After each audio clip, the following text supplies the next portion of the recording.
ക്രമസമാധാന ചുമതലയുള്ള ADGP മനോജ് എബ്രഹാമിന് സ്ഥാനക്കയറ്റം. DGP റാങ്ക് നൽകി ഫയർഫോഴ്സ് മേധാവിയായാണ് നിയമനം. ക്രമസമാധാന ചുമതല ആർക്ക് നൽകുമെന്നതിൽ തീരുമാനമായിട്ടില്ല. സാജിദ് അജ്മലുണ്ട് വിവരങ്ങൾ നൽകാനായി. സാജിദ്, വിശദാംശം.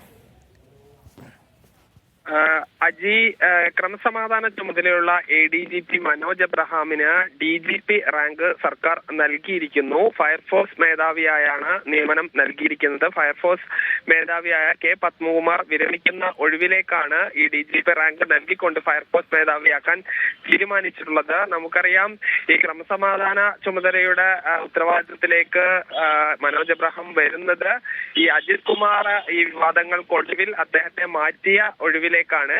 ഇനി ആരായിരിക്കും ഈ ക്രമസമാധാന ചുമതല എന്ന വളരെ സുപ്രധാനമായ ഈ പദവി വഹിക്കുക എന്നുള്ളത് വളരെ പ്രധാനപ്പെട്ടതാണ്. അജിത് കുമാറിനെ തന്നെ തിരിച്ചു കൊണ്ടുവരുമോ എന്നതിൽ വ്യക്തതയില്ല.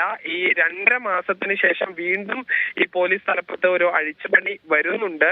അതുകൊണ്ട് തന്നെ ആ ഒരു 2.5 മാസത്തേക്ക് ആരെങ്കിലും നിയമിക്കുമോ അതോ ഇനി സ്ഥിരമായി ആരെങ്കിലും നിയമിക്കുമോ എന്നത് വരും ദിവസങ്ങളിൽ മാത്രമേ അറിയാൻ കഴിയൂ.